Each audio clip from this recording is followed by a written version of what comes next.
wanted hero superfan. Why does it seem when you're less focused and don't care, all of a sudden you get it? Because you're not thinking as many opposing thoughts as when you're obsessing over it. And you're not thinking as much about the how and the when. So it's not that you, like, let it go. This is where, like, law of attraction can be confusing, right? I get where they're coming from now. I can look at all that stuff that felt like gibberish or, like, too hard basket before and be like, I understand what they're saying now. It's not that you have to let it go. But if you can do things that distract you from focusing so much on the when and the how, and that make you feel good so that you're not thinking as, like, because when you feel good, less opposing thoughts pop up naturally. And you're not also ignoring, like, your anxiety about going to places and being around people in situations that you think have a logical link to your manifestation. You're not holding the old story as much in your face as when you're focusing on you, so you're able to focus more on the new story. That's why. Does that make sense? You can ask a follow-up question as well, obviously. There you go. You keep seeing signs of your guy. So signs are just manifestations in themselves. Don't focus too much on those. You're constantly telling yourself, like, oh, that means it's close. Oh, that means it's close. You know, things can be really close and never in your experience. Think of all the times that, like, you hear of people saying that they met someone on the other side of the world and found out that they actually lived, like, next door to each other and never met.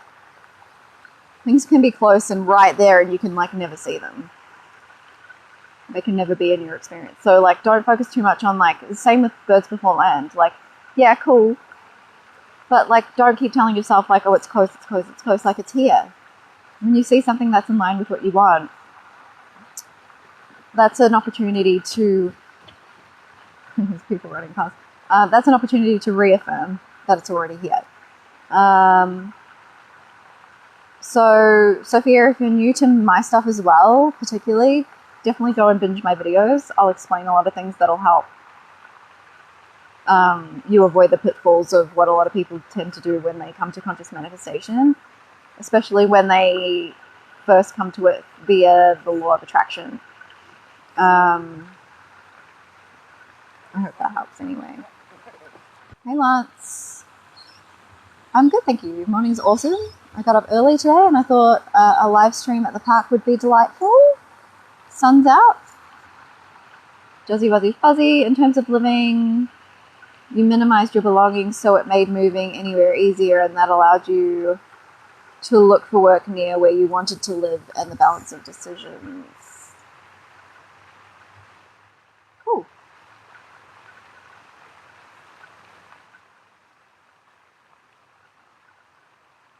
Yeah, I mean, in terms of, like, if that made it mentally easier for you to tell the new story with less resistance, then that's awesome.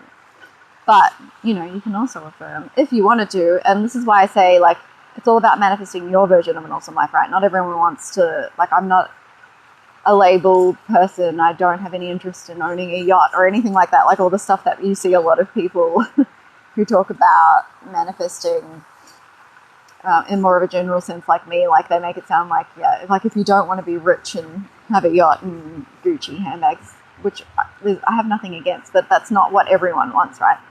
So they make it sound like manifestation is just for the people who want to live those sorts of lifestyles. So if that made it easier for you to feel less resistant to the idea of moving where you wanted to move, then awesome.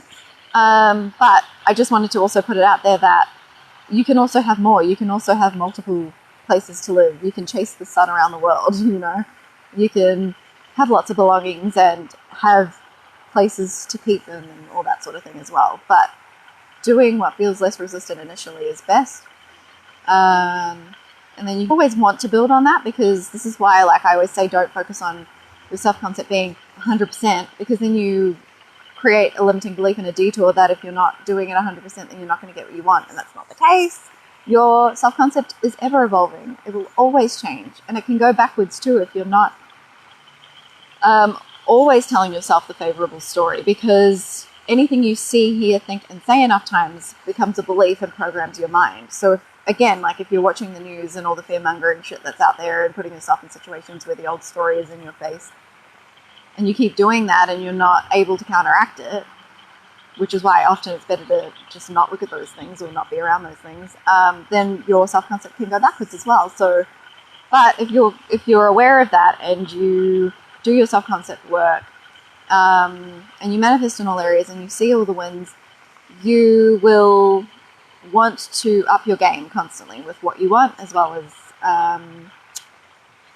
how you want to see yourself and how you want to be in your experience.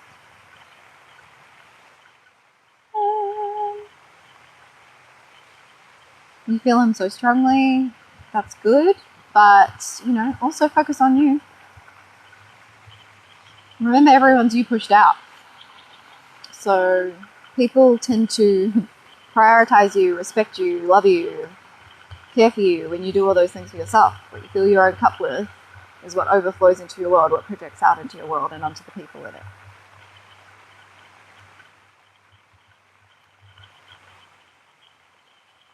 Again, you know, you feel him so strongly today, you know he's coming in. Is it okay to feel this way instead of in the end? Yeah, like you can. It's just like you can have a knowing. That's fine. But again, try to bring it to the now and then just like, and keep your thoughts in a positive trajectory and then do something for you. Distract yourself. Don't allow, like, it's good that you feel good today, but if you're solely just focusing on that and you're not doing anything for yourself, eventually opposing thoughts are going to pop up because that's part of your survival instincts. So the more you're focusing on things, so the more you're focusing solely on that, the more you're giving opportunity for opposing thoughts to pop up. Are you doing your nervous system regulation work as well? Because what so many people do is they manifest someone in, and then the negative, like the opposing thoughts pop up of like, oh, but it's, you know, didn't work out last time, or what if this happens, or like, you know, whatever the old story was of yourself, which is why it's important to focus on you. Make sure that you're not still telling the story that created that the situation didn't go anywhere in the first place, or stopped, or whatever it is. Wanted Hero Superfan. So basically, you just believe it's done already, and it will get to you when it does. I mean, simply, yes. Easily, different story. For a lot of people, I find the people who like never struggled to understand law of attraction can do things that way. People who are a bit more analytical and overthinkers, or have traumas, which obviously we don't want to be keeping in our now story. That may be your past, but you're not your past. You're who you decide to be now. But people who have those sorts of tendencies or backgrounds, I find that the law of assumption resonates more with them. They understand it a bit more. So yeah, if you can sort of like switch it on, like that's cool. But a lot of people can't just flick a switch and be like, okay, it's done. I believe it. And that's not me having a go. If you can, fucking, that's awesome for you. But yeah, for a lot of people, that's not the easiest thing to do. I Wanted Hero Superfan, you think I'm dead on with what I've been teaching. Thank you. I appreciate that. I mean, like I said, I integrate more things in than a lot of law of assumption teachers do because I've been doing this for a while. I've hit the walls. You know, I did the just solely focusing on the thoughts thing, and it helps. It feels amazing initially, but so does, and I'm not having a go at like vegans or anything like that, but I went vegan once because I thought it would be healthy for my like PCOS and shit, and all it did was actually make it worse. And I actually never felt the amazingness, but a lot of people who go vegan, and everybody's body's different, but this is just an analogy. A lot of people who go vegan feel amazing initially because they're not eating like the shit that they were eating before, but then for a lot of people they end up with a lot of deficiencies and stuff, and that's kind of what my experience was with law of assumption. Is I felt amazing initially. I got a lot of wins initially, but then I realized there were a lot of deficiencies in my practice that make it so much easier and more enjoyable, and actually eliminated a lot of the shit that I had to counteract before, or like minimized the shit that I had to counteract before, which made it easier to let go of the how, the when, have less opposing thoughts, and see things flow in more easily. And essentially, like, get into the state more efficiently. How would you have manifested a married man to come after you? I don't know where your thoughts are at, your belief systems are at, what your previous, like, what your upbringing was like, what your previous experiences and relationships have been, so I can't really answer that in a specific way. But there's a story about you.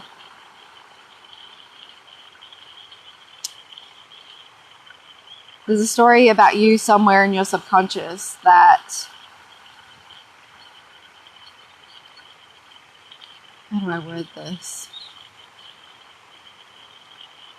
You're scared to let someone in, otherwise you would manifest in people who are available as opposed to people who are taken. In some way, shape or form. I would guess from the one and a bit lines of information you've given me.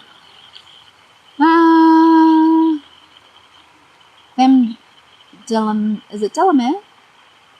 I went to say dilemma, but I was like, that's not it. That's not it. Let's not say dilemma.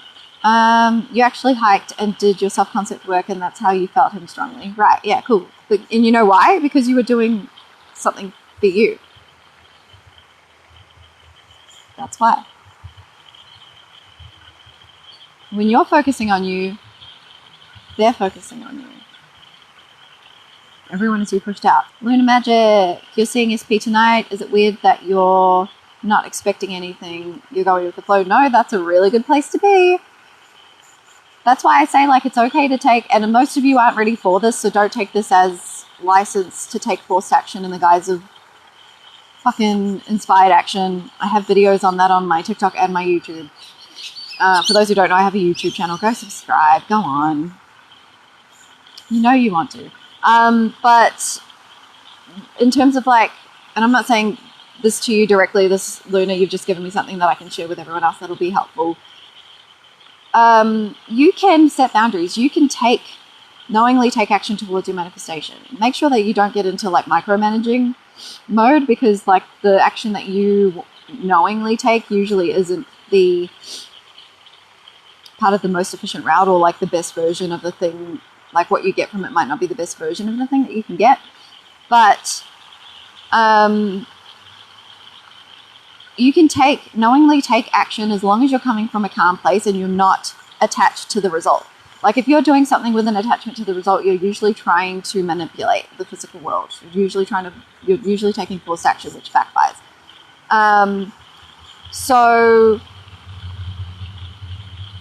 And the reason for that is, if you are doing something with an attachment to the result, it's coming from a place of fear. But if you can go into a situation and be like, whatever happens, it doesn't matter, I'm still getting what I want, even if it doesn't look like in this particular instance that I am, or even if it looks like after I knowingly take this action, that it's backfired. If you can be unattached to the result that happens in that moment and still know you're going to get what you want, then it's fine. So, Luna, that would tell me that you've done, like, a decent amount of self-concept work, maybe even nervous system regulation. And however tonight goes, which it'll go great, but, like, however it goes, you're still getting what you want, right? And that's the attitude we want to go into things with. So well done for getting into that place. You don't even feel the need to script, like, whatever happens. Awesome. That's a really good place to be. If you do have a tendency towards anxiety, it wouldn't hurt to do some breath work before you go, just to make sure that you're going in with a calm nervous system. Because I don't know, like, your backstory or anything, or your tendency in situations like that. But, you know, check in with yourself. If you feel calm, all good. Do you forget the old thoughts over time? Like I keep saying, you'll always have opposing thoughts to some degree, because that's part of your survival instincts. Just like when you revise an old story, like an old situation, which isn't really, like, I've done it. As I've gone along on my journey, I don't really see it as that beneficial for most people.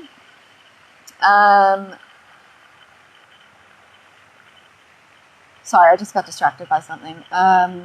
So like, but even, sorry, what I wanted to say is like, even if you do sort of revise an old situation, like right, like you tell yourself, actually it went like this, eventually you'll have two memories.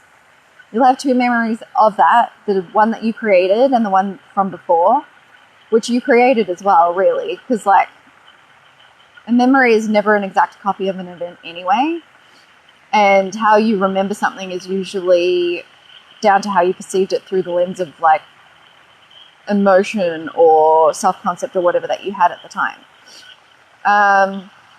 And then depending on what emotion you've associated with it, every time you remember it, it's a little bit different, but it snowballs in the direction of whatever like emotion you've associated with it, good or bad. That's why some people remember their dads, like see their dads like, oh, when I was growing up, my dad was like a superhero. That's a snowball effect in terms of a positive emotion attached to an event, right? And then like in a lot of instances when it comes to things that you want to manifest, it's things that you're needing to rewrite that you had a negative emotion attached to.